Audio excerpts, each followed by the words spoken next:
నమస్కారం, బతుకమ్మ సమాచారానికి స్వాగతం. అంతర్గాం మండలం గోలివాడ సమ్మక్క సారలమ్మ జాతర టెండర్లు ఈ నెల 20న నిర్వహించనున్నట్లు కమిటీ చైర్మన్ పెండ్రు హనుమాన్ రెడ్డి తెలిపారు. ఈ రోజు అంతర్గాం ప్రెస్ భవన్ లో జరిగిన ప్రెస్ మీట్ లో వారు మాట్లాడుతూ ఈ టెండర్లలో పాల్గొనేవారు ₹100 చెల్లించి లీటర్ తీసుకోవాలన్నారు. కొబ్బరికాయలు, బెల్లం, తలనీలాలు, తై బజార్ మొదలగు వాటికి ₹50,000 డిపాజిట్ చెల్లించాల్సి ఉంటుందని, ప్యారాలు, బుట్టాలు, చల్లని పానీయాలు, సైకిల్ స్టాండ్, లడ్డూ ప్రసాదం ₹20,000 డిపాజిట్ చేయాల్సి ఉంటుందని తెలిపారు. ఇంట్రెస్ట్ ఉన్న సభ్యులు సకాలంలో టెండర్లకు హాజరు కావాలని కోరారు. శ్రీ సమ్మక్క సారలమ్మ జాతర సభ్యులకు మరియు పాత్రికేయులకు అందరికీ నమస్కారం. మనం మూలంగా సమస్త ప్రజలకు తెలియజేయమనగా శ్రీ సమ్మక్క సారలమ్మ జాతర గోయిలవాడ గ్రామం అంతర్గాం మండలం పెద్దపల్లి జిల్లా యొక్క 24 తేదీ 21, 24 నుండి 24 వరకు జాతర సందర్భంగా వివిధ రకముల టెండర్లు నిమిత్తం సీల్డ్ టెండర్కు బహిరంగ వేలం తేదీ 21, 24 శనివారం రోజు ఉదయం 11 గంటలకు వరకు నిర్వహించుటకు నిర్ణయమైనది. ఇట్టి వేలం పాట పాల్గొన్న వారు ₹100 చెల్లించి షెడ్యూల్ టెండర్ లెటర్ తీసుకోవాలి. చేసి ఈ క్రింది తెలిపిన విధంగా డిపాజిట్ చెల్లించి పాటలు పాల్గొనగలరు. సీల్డ్ టెండరు ఫారములు ఖరీదు చేసిన వారు మాత్రమే టెండర్లో పాల్గొనవలను. వేలవ పాట షరతులు ఇతర విషయములకు ఆలయ కార్యాలయములకు సంప్రదించగలరు. ఈ క్రింద తెలిపిన ప్రకారం పాట వివరములు కలవు. కొబ్బరికాయలు, బెల్లం, తలనీలాలు, తల్లి ఆదరణ, జై బజార్ 50,000 డిపాజిట్ పెట్టాలి. ఇక చిన్నవి ప్యారాలు, పుట్టాలు, సైకిల్ స్టాండు, లడ్డు ప్రసాదం, చల్లని పానీయాలు 20,000 డిపాజిట్ పెట్టాలి. ఇటు జాతరకు వేలం 20 తారీఖు నాడు పెట్టినాం, 11 గంటలు పెట్టినాం. అందరూ వచ్చి సహకరించగలరని మా దేవస్థానం తరఫున కోరుతున్నాను. మాట్లాడదాం. కురుమత రాజకీయాలపై ప్రజాస్వామ్యవాదులు, విద్యార్థి యువజన సంఘాలు ఐక్యంగా పోరాడాలని విద్యార్థి ఉద్యమ జాతీయ నాయకులు జూపాక శ్రీనివాస్, ఐఎఫ్టీయూ నాయకులు తోకల రమేష్, క్రాంతికుమార్, పులిపాక రాజ్కుమార్ పిలుపునిచ్చారు. ఈ మేరకు బుధవారం గోదావరికని చౌరస్తాలో సిపిఐ ఎంఎల్ ప్రజాబంద, పీడీఎస్యూ, తెలంగాణ సామాజిక ప్రజాస్వామ్య విద్యార్థి సంఘం, ఐఎఫ్టీయూ ప్రజా సంఘాల ఆధ్వర్యంలో central university PhD scholar Vemula Rohit 8వ వర్ధంతి సందర్భంగా ఘనంగా నివాళులు అర్పించారు. సెంట్రల్ యూనివర్సిటీలో పిహెచ్డీ చేస్తున్న వేముల రోహిత్ ఆ రోజు యూనివర్సిటీలో ఉన్న సమస్యలపైన, అనేక సమస్యలపైన విద్యార్థి ఉద్యమాలు నిర్వహించాడు. అక్కడ ఉన్న వీసీ అప్పారావు ఒక మనధర్మ శాస్త్ర విధానాన్ని అమలు చేస్తున్న క్రమాన్ని వ్యతిరేకించాడు. వ్యతిరేకించినందుకే వెలివారకు పంపించాడు, రెస్టికేషన్ చేశాడు, అనేక ఆంక్షలు పెట్టి రియంబర్స్మెంట్ స్కాలర్షిప్స్ రాకుండా ఇబ్బంది పెట్టి రూములకు బయటకు పంపితే దాన్ని వ్యతిరేకిస్తూ బయటకు వచ్చి దీక్షలు చేస్తున్న క్రమంలో ఇంకా కూడా కేంద్రంలో ఉన్న గవర్నమెంట్ కూడా వేముల రోహిత్ పైన ఒత్తిడి తీసుకొచ్చి ఆత్మహత్య కారణం కావడం జరిగింది. దానికి వ్యతిరేకంగా కూడా దేశవ్యాప్తంగా అనేక ఆందోళనలు జరిగాయి. కుల మతాలకు వ్యతిరేకంగా ఒక యూనివర్సిటీలు అధ్యయనం చేస్తున్న విద్యార్థుల పైన ఇలాంటి వివక్ష ఉండకూడదని ఢిల్లీ దాకా పోరాటం విద్యార్థి సంఘాలుగా, యువజన సంఘాలుగా, ప్రజా సంఘాలుగా చేశాము.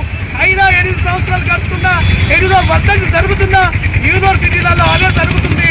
మరో పక్క నూతన విద్యా విధానం తీసుకొచ్చి విదేశీ కార్పొరేట్ విద్యా సంస్థలకు ఈరోజు ఉన్న విద్యను కూడా అప్పచెప్పి పేద విద్యార్థులకు విద్యను దూరం చేస్తున్నారు. కులాన్ని, మతాన్ని ఇంకా పెంచి పోషిస్తున్నారు. 8 సంవత్సరాలుగా వేముల రోహిత్ వర్ధంతి సభ జరుపుకుంటున్నామంటే దానికి వ్యతిరేకంగా మనం పోరాటం చేయవలసిన అవసరం ఉంది. ప్రైవేట్ యూనివర్సిటీలకు వ్యతిరేకంగా పోరాటం చేయవలసిన అవసరం ఉంది. కులము, మతం పేరుతోటి రాజకీయాలు చేస్తున్న మోదీ ప్రభుత్వానికి బుద్ధి చెప్పాల్సిన అవసరం ఉంది. ఆ వైపు యువత, ప్రజలు అందరూ కూడా ముందుకు పోవాలని, కుల మతాలకు వ్యతిరేకంగా పోరాటం చేయాలని, అందరికీ ఉచిత విద్య రావాలని, ప్రైవేట్ విదేశీ యూనివర్సిటీలకు వ్యతిరేకంగా పోరాటం చేద్దామని అదే వేముల రోహిత్కు నివాళులు అర్పించినట్టు కానీ ఆయన ఆశయాన్ని ముందుకు తీసుకుపోవాలని ఈ సందర్భంగా నేను తెలియజేస్తున్నాను అందరికీ. పోరాట విద్యా విధానానికి వ్యతిరేకంగా జోహార్ వేముల రోహిత్కి, జోహార్ వేముల రోహిత్కి, కుల మతాలకు వ్యతిరేకంగా, యూనివర్సిటీలకు వ్యతిరేకంగా, విదేశీ యూనివర్సిటీ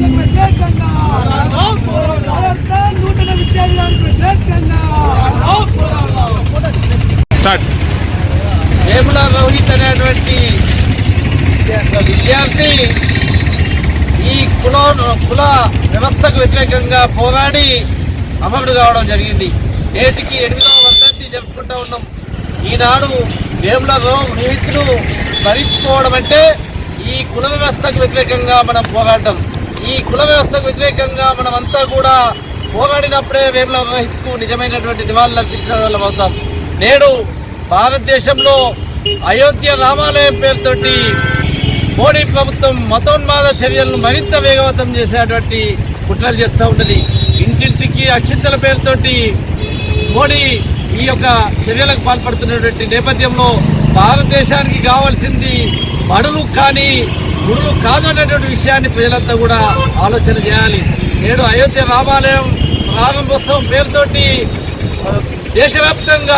దేశవ్యాప్తంగా మరొక్కసారి మతోన్మాదాన్ని తెరపైకి తెచ్చేందుకు, మతోన్మాదాన్ని ప్రజల మెదళ్లలో మరింత బలంగా నాటేందుకు మోడీ ప్రభుత్వం వ్యవస్థ ఉన్నది. ఈ చర్యలకు వ్యతిరేకంగా ఈ మోడీ ప్రభుత్వం అనుసరిస్తున్నటువంటి మతోన్మాద కులోన్మాద చర్యలకు వ్యతిరేకంగా కూడా అన్ని యూనివర్సిటీల విద్యార్థులంతా కూడా వేముల రోహిత్ స్ఫూర్తిని అందుకోవాలి. వేముల రోహిత్ స్ఫూర్తితోటి కులోన్మాదానికి వ్యతిరేకంగా మతోన్మాదానికి వ్యతిరేకంగా బలమైన ఉద్యమాలు నిర్మించాలనేది ఈ సందర్భంగా మేము పెద్దపల్లి జిల్లా గోదావరికని నది ఒడ్డున జరగబోయే సమ్మక్క సారలమ్మ జాతర ప్రాంగణాన్ని విశ్వ హిందూ పరిషత్ బజరంగ్ మరియు జాతర ఉత్సవ కమిటీ బుధవారం పరిశీలించారు. సందర్భంగా విశ్వ హిందూ పరిషత్ జిల్లా కార్యదర్శి అయోధ్య రవీందర్, జాతర ఉత్సవ కమిటీ అధ్యక్షుడు పన్నంటి శ్రీనివాసరెడ్డి మాట్లాడుతూ జాతరకి కేవలం నెల రోజుల సమయం మాత్రమే ఉన్నప్పటికీ అధికారులు ఇప్పటివరకు కూడా ఎలాంటి జాతర పనులు చేయకుండా మొద్దు నిద్రలో ఉన్నారని, జాతర మరో 2-3 రోజుల్లో ప్రారంభమవుతుందని, అప్పటికప్పుడు పనులు చేయడం కోసం ఆర్భాటం చేస్తూ జాతర ప్రారంభమయ్యాక ఏర్పాట్లపై దృష్టి పెడుతున్నారని ఆగ్రహం వ్యక్తం చేశారు. మరో 10 రోజుల్లో పనులు పూర్తయ్యేలాగా అధికారులు చర్యలు చేపట్టాలని, లేనిచో రామగుండం కార్పొరేషన్ కార్యాలయాన్ని ముట్టడిస్తామని వారు హెచ్చరించారు. జై సమ్మక్క తల్లి, జై సారలమ్మ తల్లి.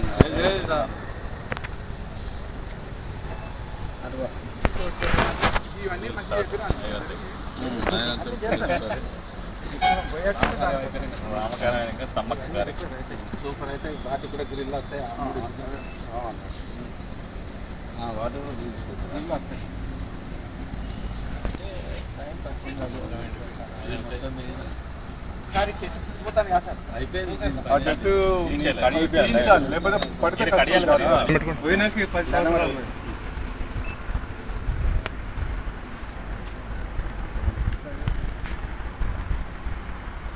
ఈ కలరు ముందు వేపియాలి. అప్పుడప్పుడు వేపిస్తే ఏమైతుంది, కలర్ నడుపుతాను మనం పొట్టు పెట్టి. వారం రోజుల ముందు అయితే నది ఒడ్డున ఉన్న సమ్మక్క సారలక్క జాతరను పరిశీలించడానికి విశ్వ హిందూ పరిషత్ బజరంగ దళ తరఫున ఇక్కడ చూడడానికి ఏర్పాట్లను సమీక్షించడానికి మేము రావడం జరిగింది. ఇక్కడ చూస్తే భక్తులకు ఎలాంటి సౌకర్యాలు లేకపోగా భక్తులకు లేని రోగాలు వచ్చే పరిస్థితి కనబడుతుంది. ఆ గోదావరిని చూసినా కానీ అట్లనే కనబడుతుంది. ఇక్కడ ఈ చెత్త డంపింగ్ యార్డ్ను ఇంతకుముందు కూడా మేము చాలాసార్లు విజ్ఞప్తి చేసినాం. మేయర్ గారికి, గౌరవ మేయర్ గారికి, కమిషనర్ గారికి ఎన్నోసార్లు విజ్ఞప్తి చేసినాం. అయినా కానీ దీన్ని తీసేయకుండా ఇప్పటిదాకా ఏర్పాటు చేయడం లేదు.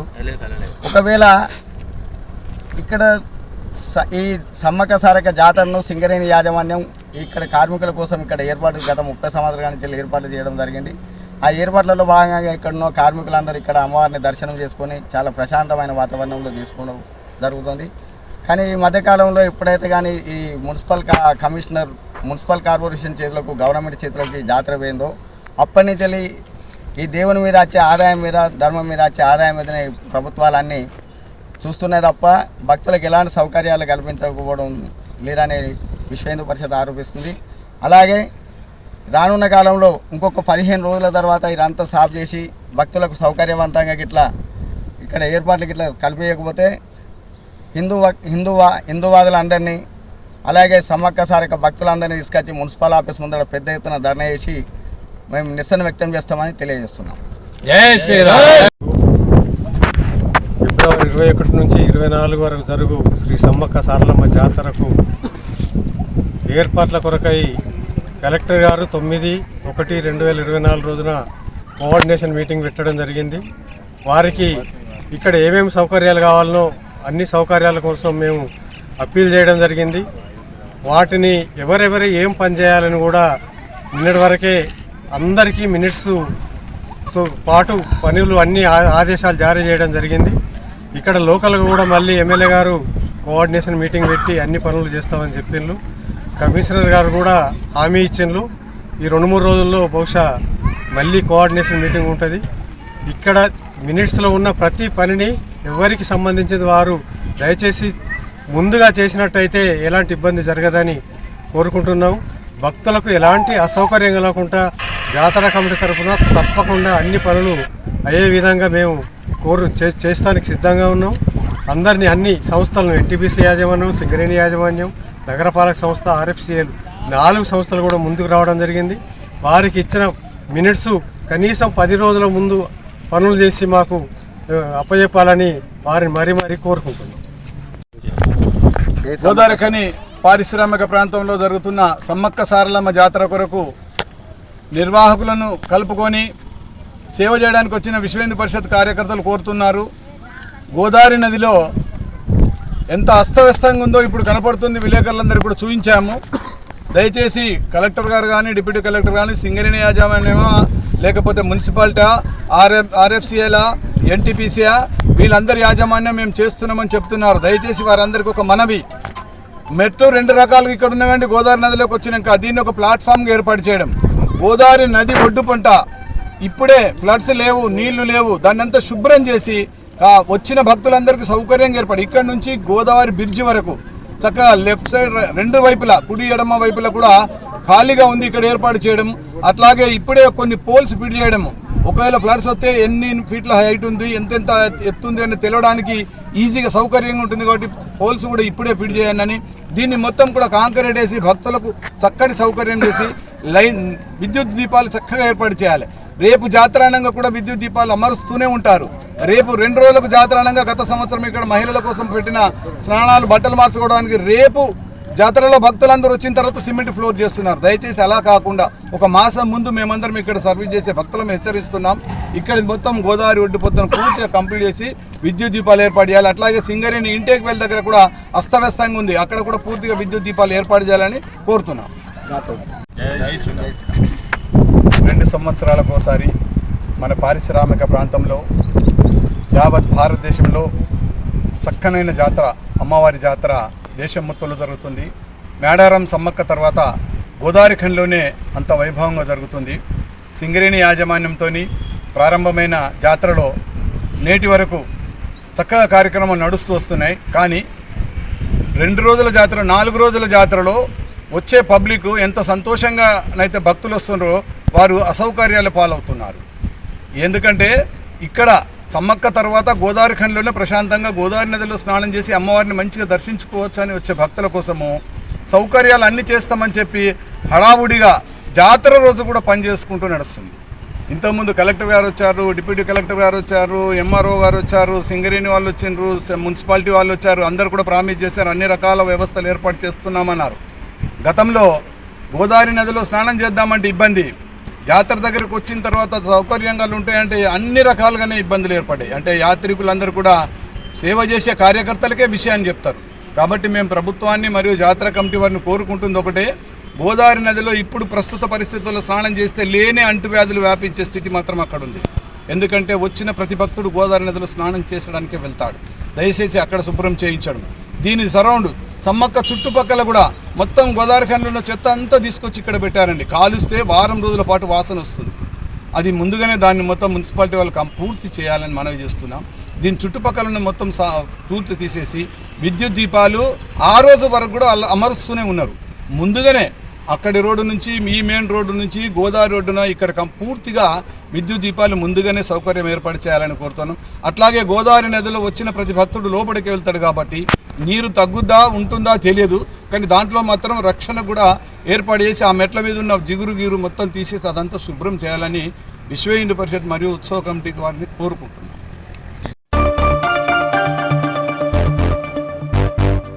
నారు మడి నుంచి పంట అమ్మకం వరకు ప్రతి దశలో రైతు అండగా ఉంటూ అవసరమైన సలహాలు, సూచనలు అందజేసి రైతు లాభదాయక సాగు చేసే దిశగా అధికారులు పనిచేయాలని జిల్లా కలెక్టర్ ముజమిల్ ఖాన్ ఆదేశించారు. బుధవారం జిల్లా కలెక్టర్ ముజమిల్ ఖాన్ పెద్దపల్లి మున్సిపాలిటీ శివారులోని చందపల్లిలో వరి నాట్లు వేస్తున్న రైతుల పొలాలను పరిశీలించి సాగు పద్ధతులను, పంటలో వచ్చే లాభం, సాగులో ఎదురవుతున్న ఇబ్బందులు తదితర అంశాలపై కలెక్టర్ రైతులను వివరాలు అడిగి తెలుసుకున్నారు. అనంతరం జిల్లా కలెక్టర్ రైతులతో కలిసి పొలంలో వరి నాట్లు నాటారు. ఈ నర్సరీ రేజింగ్ ఉండదు. ఈ 25 డేస్ దానికి తీసుకో. ఈ డైరెక్ట్ సపోర్ట్ ఈ ఫార్మర్ ఈ నర్సరీ రేజ్ చేయడు. ఓకే ఈ ఫార్మర్ నర్సరీ రేజ్ చేయకుండా 48 అవర్స్ ఏదైతే మనం ఇక్కడ చేసిందో దీన్ని డైరెక్ట్ బ్రాడ్కాస్ట్ ఇచ్చేస్తాం. సో ఈ నర్సరీ ఉండదు ఈ బ్రాడ్కాస్ట్ అది ఆ నీళ్లు మొత్తం తీసేస్తారు. అయితే సార్ ఇప్పుడు గొర్రె కొడతారు కదా, ఇన్సీరియస్ స్లరీ ఉంటుంది సార్. ఆ స్లరీ సెటిల్ అయ్యే టైంలోనే మెయింటైన్ చేస్తాము. 4-5 డేస్ అది కూడా నీళ్లు తీసేయాలి, పెట్టాలి. మళ్ళీ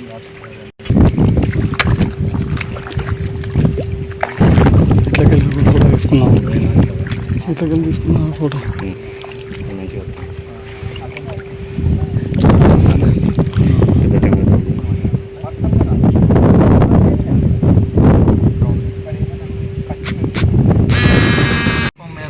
దీనికి షెడింగ్ ఆర్టిఫిషియల్ రోప్ కట్టెలు పెట్టి కొడతారు. రోప్ తాడు పెట్టేసి మార్నింగ్ చేస్తారు సార్. 8 to 11 మనకు ఈ పోలన్ వస్తుంది. ఫిమేల్లోకి వచ్చేస్తుంది. అంటే ఇప్పుడు కాదు సార్, అక్కడ మెయిన్ ఫీల్డ్లో చేసిన. ఇది జనరల్ ఇది ఆల్రెడీ మనకి ఫౌండేషన్ సర్టిఫైడ్ ఇది ఓపీ పాలెట్ కాదు. దీంట్లో ఏముంటుంది sir, male and female flower are ఇన్సిటీ. ఒక బ్లూమ్ ప్యాడీ బ్లూమ్లో male female flower are live వాటి ఉంటాయి సార్. సో ఎప్పుడైతే మేల్ బయటకు వస్తుంది sir, the pollen will burst and female అయిపోయిన తర్వాత పాలన్ అంటే అక్కడ సీడ్ ఫ్యాక్టరీ ఇక్కడ ఉంది. సీడ్ ఈజ్ ప్లాంటెడ్ యాజ్ ఎలా పెడతారు దీన్ని ఏం చేస్తామంటే సార్, ఇది మంచిగా దున్నుతారు సార్. దున్నిన తర్వాత ఒక బ్యాగ్ను ఒక 1 day to 48 hours నానబెడతారు సార్. స్ప్రౌటింగ్ వస్తుంది. స్ప్రౌటింగ్ వచ్చిన తర్వాత వెదర్ వాటర్లో నానబెట్టుకుంటూ 48 hours కాగానే చల్లేస్తారు. చల్లిన తర్వాత ఇది 25 to 30 days. ఇది నెల అయిందా? నెల ఇది బ్రాడ్కాస్టింగ్ చేసిన తర్వాత ఈ హైట్కి వచ్చేసి మళ్ళీ ప్రెసింగ్ ఏం చేసేవచ్చు. Broadcasting sir. ఇంతనే పెడతారు. ఇక వాటర్ ఫస్ట్ 3-4 days తీస్తూ పెడుతుంటారు సార్. ఏరేషన్ ఊరిపోయి ఇట్లా మొత్తం ఊరిపోయి అంటే రాట్ డ్యామేజ్ బాగా ఆరబెడతారు. ఆరబెట్టి పచ్చగా అయిన తర్వాత మళ్ళీ ఒక చిన్న లేయర్ ఆఫ్ వాటర్ తోటి మెయింటైన్ చేస్తారు. ఈ 25 daysకి వచ్చేసింది. ఈ లోపల ఓన్లీ వెదజల్లి దీంట్లో మళ్ళీ దున్నడం అనేది ఇది ఉండేది సార్. ఇది నర్సరీ రేజింగ్ సార్. బ్రాడ్కాస్టింగ్ అనేది వేరే సార్. మళ్ళీ అప్పుడు ఇది అదే ఉంటుంది అంటే ఈ నర్సరీ రేజింగ్ ఉండదు. ఈ 25 days దానికి తీసుకోండి. ఈ డైరెక్ట్ సపోర్ట్ ఈ ఫార్మర్ ఈ నర్సరీ రేజ్ చేయడు. ఒక్క నిమిషం. ఈ ఫార్మర్ నర్సరీ రేజ్ చేయకుండా సేమ్ 48 hours ఏదైతే మనం ఇక్కడ చేసిందో దీన్ని డైరెక్ట్ బ్రాడ్కాస్ట్. సో ఈ నర్సరీ ఉండదు ఈ బ్రాడ్కాస్ట్. అది ఆ నీళ్ళు మొత్తం తీసేది సార్. కలెక్టర్ సార్ తెలుసా మీకు పోనీ ఎవరమ్మా ఏం చేస్తారు?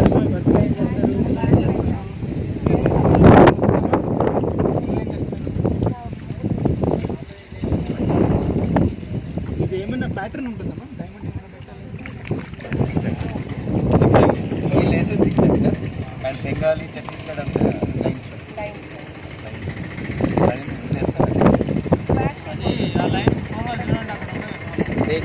ఫస్ట్ టైం చూసినా సార్, నేను 20 acres చూసాను.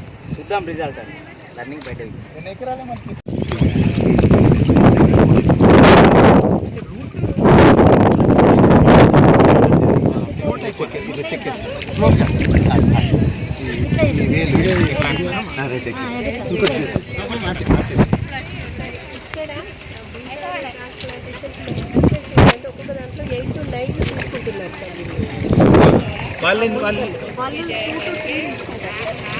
న్యూట్రియంట్స్ కొంటారు. దాన్ని స్పేసింగ్ ఏం పెడతారు? దీంట్లో స్పేసింగ్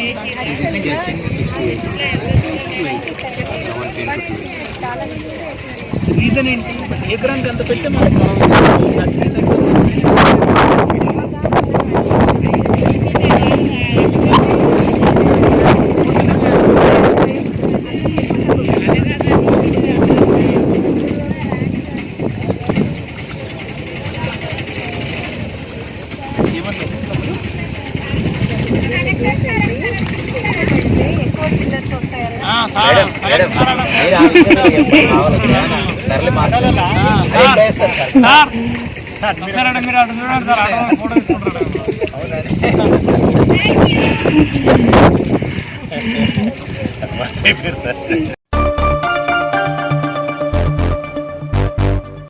ఇంతటితో వార్తలు సమాప్తం. నమస్కారం.